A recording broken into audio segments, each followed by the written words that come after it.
स्वागत है आपके अपने चैनल स्टडी 3.6 में। तो आज के इस वीडियो में हम प्रश्नावली 6.3 का क्वेश्चन नंबर 14, 15 और 16 पूरे डिटेल में सॉल्व करेंगे। और और ये जो क्वेश्चन हैं वो थोड़े से इम्पोर्टेंट हैं, क्योंकि भाई ये क्वेश्चन थोड़े से लंबे हैं। ये हो सकता है कि एक बार में आपको समझ ना आवे, तो कम से कम ट्राई करिएगा कि एक दो बार आप इसको देख लें, ठीक है। और देखने के बाद वीडियो में आप देख लें, तो उसके बाद एक बार अपने मन से इसको ट्राई करें, उसके बाद ही आप आगे के प्रश्नों को करना चालू करें, क्योंकि थोड़े कॉन्सेप्चुअल क्वेश्चन है।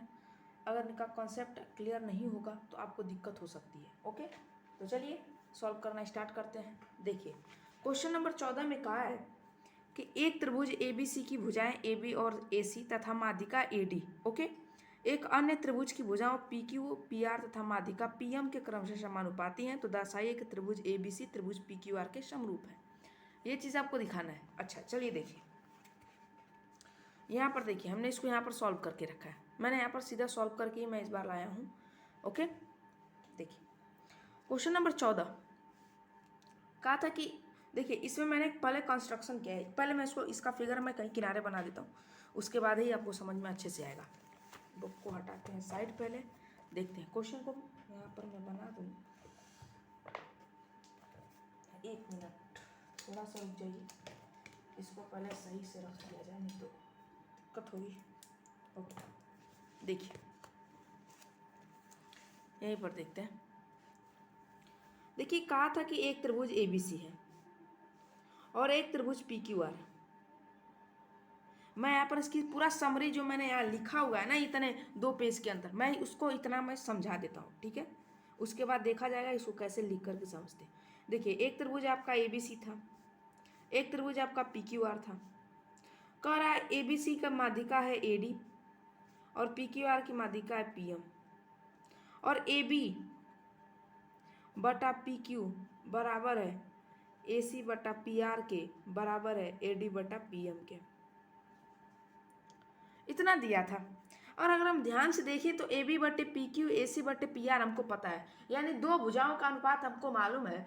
तो अगर हमें दोनों को समरूप दिखाना चाहे तो इनके बीच का कोण हमको बराबर दिखाना होगा। तो बीच का कोण यही है, इस पूरे कोण को इस पूरे कोण के बराबर हमको दिखाना था। तो हमने क्या किया, एक छोटा सा रचना किया।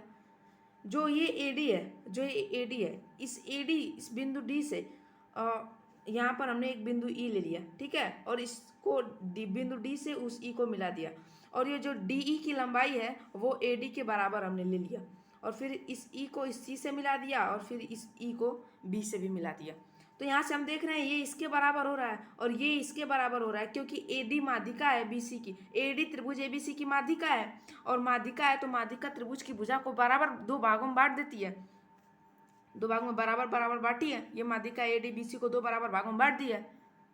और उसी तरीके से ये जो AE है, इसकी माध्यिका आप BD कह सकते हो, तो AD बराबर है DE के। यहाँ से हम एक बात देख रहे हैं कि ABEC ये क्या बन रहा है, एक चतुर्भुज बन रहा है। और चतुर्भुज कैसा बन रहा है कि इसके जो विकर्ण है वो मध्य बिंदु और प्रतिच्छेद कर रहे हैं। क्योंकि देखिए एक तरह से अगर हम बोलें तो ये बिंदु D इस AE और BC का मध्य बिंदु ही होगा, क्योंकि देखिए यहाँ से BD बराबर है DC के, ठीक है, और यहाँ से AD बराबर है DE के, यानी कुल मिला जुला के बीच में हमारा पॉइंट D पड़ रहा है, जो कि D जो है मध्य बिंदु है। हम जानते हैं कि एक ऐसा चतुर्भुज होता है जिसके विकर्ण जो है, ये तो विकर्ण ही है ना, कि इस त्रिभुज के लिए आप इस त्रिभुज को ऐसे देखिए, ऐसे देखिए, ऐसे ऐसे ऐसे देखिए, इस तरीके से ऐसे करके।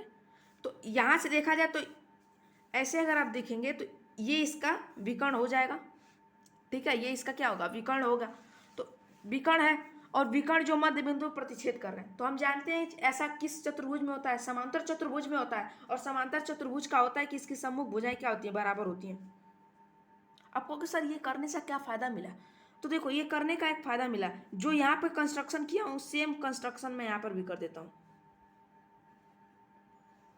ये इसके बराबर हो जाएगा, ये इसके बराबर हो जाएगा, और जो इस प्रकार ये इसके बराबर हो जाएगा। अच्छा सर अब क्या करें, ये तो हमने समझ लिया कि हाँ कंस्ट्रक्शन करने के बाद ये सब करना है। इसको आप थोड़ा सा साइड कर दीजिए, यहाँ पर समझ लीजिए। समझ लेंगे तो आप खुद भी लिख सकते हैं। मैं ऐसे लिखा हूँ, आप इसको देख कर भी लिख सकते हैं या फिर अपने मन से भी लिख सकते हैं। पहले आप समझ लीजिए इसको। ओके, इतना समझ में आ गया होगा। अब कहोगे सर आगे क्या कर सकते हैं, तो मैं कहूँगा बेटा देखो, ये दो त्रिभुज है। अब आप इस बड़े वाले त्रिभुज को ले लो, ए ई बी को ले लो, और इस पी, इसको आप एन बोल लो, इस पी एन क्यू को ले लो। इन दोनों त्रिभुज को समरूप आप दिखा सकते हो का, तो कैसे दिखाएंगे सर?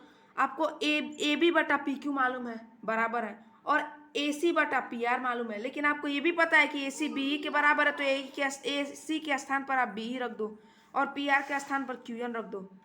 यानी आपको ए बी बटे पी क्यू बराबर मिल गया बी ई बटे क्यू एन के। सर ए डी भी तो बच रहा है, ए डी के स्थान पर, इस ए डी के स्थान पर आप ए लिख सकते हो। कहोगे सर कैसे लिख सकते हैं? क्योंकि हम जानते हैं कि ए डी और डी ई ये दोनों, अगर हम यहाँ पर देखो, A D plus D E ये दोनों मिलाकर आपको ए के बराबर हो रहा है, लेकिन हम डी ई के स्थान पर ए डी भी लिख सकते हैं, यानी 2AD बराबर ए ई, यानी ए डी बराबर आप लिख सकते हो ए ई अपान 2। अब ए डी के स्थान पर ए ई अपान 2 लिख दो, और पी एम के स्थान पर पी एन लिख दो, पी एन अपान 2, 2 से 2 कट जाएगा, यानी ये आपका हो जाएगा ए ई अपान पी एन। यानी कि ये त्रिभुज इस त्रिभुज के क्या हो गया, समरूप हो गया। और ये कोण समरूप है तो संगत कोण बराबर होंगे, तो ये कोण इस कोण के बराबर हो गया। उसी प्रकार ये वाला कोण इस वाले कोण के बराबर हो जाएगा। अब देखो क्या क्या कोण बराबर हो रहे हैं, कोण बी ए डी बराबर है कोण क्यू पी एम के, ठीक है। और उसी तरीके से कोण ए डी ए सी, कोण डी ए सी बराबर है कोण एम पी आर के।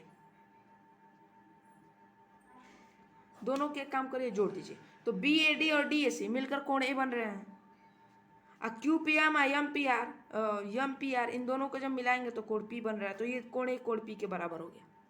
बस अब त्रिभुज ए बी सी और पी क्यू आर में कहेंगे कि ए बी बटा पी क्यू बराबर है ए सी बटा पी आर के, और इनके बीच का कोण ए कोण पी के बराबर है, इसलिए यस ए यस समरूपता से हम त्रिभुज ए बी सी को त्रिभुज पी क्यू आर के समरूप कर सकते हैं। मुझे लगता है यहाँ तक आपको समझ में आ गया होगा, कोई दिक्कत नहीं होगी। अब देखिए हमने इसको लिख करके कैसे अच्छे से सॉल्व किया। देखिए सबसे पहले ज्ञात है, मैं वही चीज़ लिखेंगे कि आपको दिया है ए बी बटे पी क्यू बराबर है ए सी बटे पी आर के बराबर है ए डी बटा पी एम के, समीकरण नंबर 1। और कहा है कि ए डी त्रिभुज ए बी सी की माध्यिका है, वह पी एम त्रिभुज पी क्यू आर की माध्यिका है, और जब माध्यिका है तो बी डी बराबर है डी सी के, और क्यू एम बराबर है एम आर के, क्यू एम बराबर है एम आर के, बी डी बराबर है डी सी के, ठीक है। आगे देखिए सिद्ध क्या करना था कि त्रिभुज ए बी सी त्रिभुज पी क्यू आर का समरूप है। अब देखो रचना में हमने क्या किया, AD को बिंदु E तक इस प्रकार बढ़ाया कि AD बराबर है AE के। AD को क्या लिखा है भाई, AD को बिंदु E तक इस प्रकार बढ़ाया है कि AD बराबर है DE के। और उसी तरीके से PM को बिंदु N तक इस प्रकार बढ़ाया है कि PM बराबर है MN के। हाँ सर ठीक है, बिल्कुल ठीक है। अब देखो उपपत्ति देखिए, उपपत्ति में क्या है कि बिंदु D बिंदु AE तथा BC को समद्विभाजित करता है, और तथा बिंदु M PN और QR को समद्विभाजित करता है। तो अतः ABEC व PQNR एक समांतर चतुर्भुज है, वही जो मैंने उधर समझाया है। आगे देखिए जब समांतर चतुर्भुज हो गया तो उनकी सम्मुख भुजाएं क्या होंगी, समांतर बराबर होंगी, तो PR बराबर है QN के, ठीक है। और यहाँ पर आप देख लीजिए AD बराबर था DE के, मतलब जो चीज़ मैंने यहाँ पर बताया था कि AD के स्थान पर आप AE कैसे लिख सकते हो, तो वो चीज़ मैं यहाँ पर करके दिखा दी हूँ, ठीक है। सेम चीज़ है। अब देखो समीकरण 1 से AB अपान PQ बराबर था BE अपान QN के बराबर था AD अपान PM के, तो AD के स्थान पर AE बटा 2 और PM के स्थान पर PN बटा 2, 2 से 2 कट गया, AD बटे PQ बराबर है BE बटे QN बराबर है AE बटे PN। ओके, अब यस समरूपता से क्या कह सकते हैं, त्रिभुज ABE समरूप है PQN के, तो कोण BAD बराबर है कोण QPM के, समीकरण नंबर जो भी हो दे दीजिए। इसी प्रकार आप कह सकते हैं कि ये वाला ये वाला और ये वाला दोनों त्रिभुज, ये दोनों बड़े बड़े वाले त्रिभुज, ये दोनों बड़े बड़े वाले त्रिभुज क्या होंगे, समरूप होंगे। तो उसी तरीके से कोण DAC को कोण MPR के बराबर, ये भी आपका एक समीकरण नंबर बना लीजिए और उन दोनों समीकरणों को जोड़कर कोण A को कोण P के बराबर दिखा दीजिए। और उसके बाद त्रिभुज ABC व PQR में AB बटे PQ बराबर है AC बटे PR के। समीकरण नंबर 1 नहीं होना चाहिए यहाँ पर, हाँ ठीक है, समीकरण नंबर 1 से भी कह सकते हैं। ओके, और कोण A जो है कोण P के बराबर है, समीकरण नंबर 10 से। तो यस AS समरूपता से त्रिभुज ABC समरूप हो गया त्रिभुज PQR के। बस यही आपको प्रूव करना था। चलिए देखते हैं नेक्स्ट क्वेश्चन क्या दिया हुआ है। देखिए 15 नंबर का क्वेश्चन, लंबाई 6 मीटर वाले एक ऊर्ध्वाधर स्तंभ की भूमि पर छाया की लंबाई 4 मीटर है, जबकि उसी समय एक मीनार की छाया की लंबाई 28 मीटर है। मीनार की ऊंचाई ज्ञात कीजिए। देखिए इसका थोड़ा थोड़ा पढ़कर इसको समझना पड़ेगा, ऐसे नहीं आप लगा सकते हैं। देखिए ये है आपका क्वेश्चन नंबर 15। पहले इसका फिगर बनाया जाए। पेन कहाँ गया मेरा, रेड पेन, हाँ चलिए। देखिए कैसे कैसे कहा है। पहले कहा है कि एक 6 मीटर ऊर्ध्वाधर स्तंभ की भूमि पर छाया की लंबाई 4 मीटर है। अच्छा, एक सबसे पहले कहा है कि एक स्तंभ है, एक स्तंभ है जिसकी भूमि पर छाया की लंबाई जो है, इसकी जो छाया है वो 4 मीटर लंबी है, 4 मीटर लंबी है। और ये जो स्तंभ है वो कितना मीटर लंबा है, 6 मीटर लंबा है, 6 मीटर लंबा है। कहा है कि जबकि उसी समय एक मीनार की छाया, जबकि इसी समय मतलब इसी टाइम पर एक मीनार की छाया, यानी मीनार की छाया, ये मान लीजिए एक मीनार है, मीनार की छाया की लंबाई 28 मीटर है, यानी मीनार की जो छाया की लंबाई है ये पूरा ये है आपका 28 मीटर। मीनार की ऊंचाई ज्ञात करना है, यानी यही आपको ज्ञात करना है। इसको आप यच नाम दे दो और इसको यहाँ से इसको मिला दो और अरे यार ये तो ऐसे आगे तक बढ़ा लीजिएगा, ठीक है, ओके। यू अब इसका नामांकन करिए। ABCD जो भी नाम है इसका नाम दे दीजिए। इसका नाम है आपका ABCDE।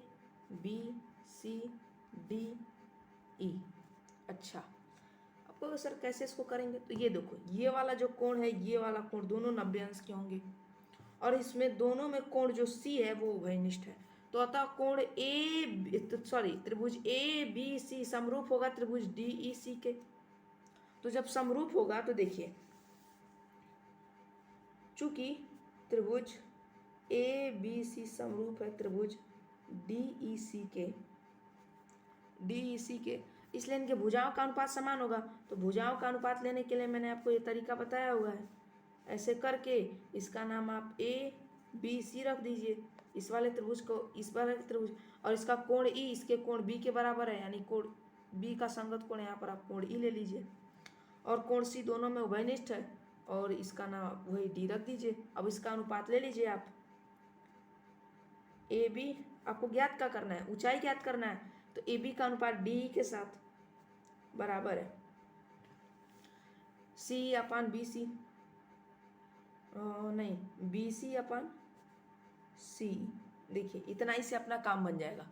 AB आपको दिया हुआ है, नहीं AB आपसे पूछा है, ये H हो गया। DE आपको दे रखा है, DE दे रखा है 6, BC आपको दे रखा है 28, C आपको दे रखा है 7, 7 से 28 कटेगा 4 बार में और H बराबर आपका आ जाएगा 24 मीटर। ये हो जाएगा आपका आंसर।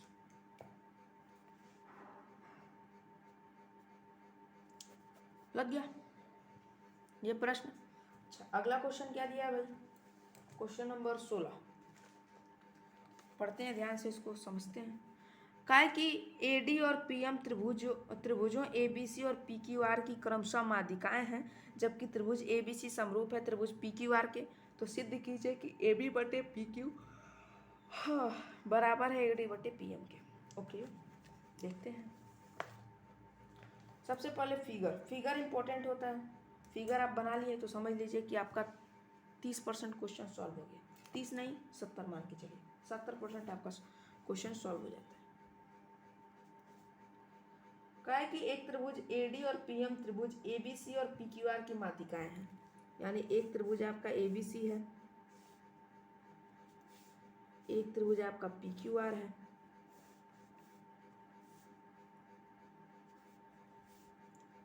पीक्यूआर है।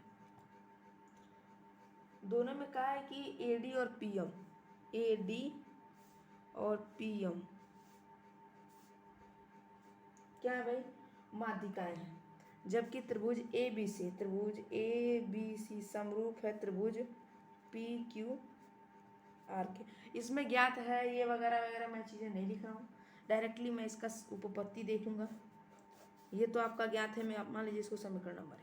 अच्छा है, जब ये दोनों समरूप हैं आपको दिखाना क्या क्या है कि ए बी बटे पी क्यू बराबर है ए डी बटे पी एम के। अच्छा, क्या क्या आपको दिखाना है कि ए बी सी और ये दोनों समरूप हैं, तो आपको ए बी बटे पी क्यू बराबर दिखाना है ए डी बटे पी एम के। अच्छा बच्चों, कैसे दिखाओगे?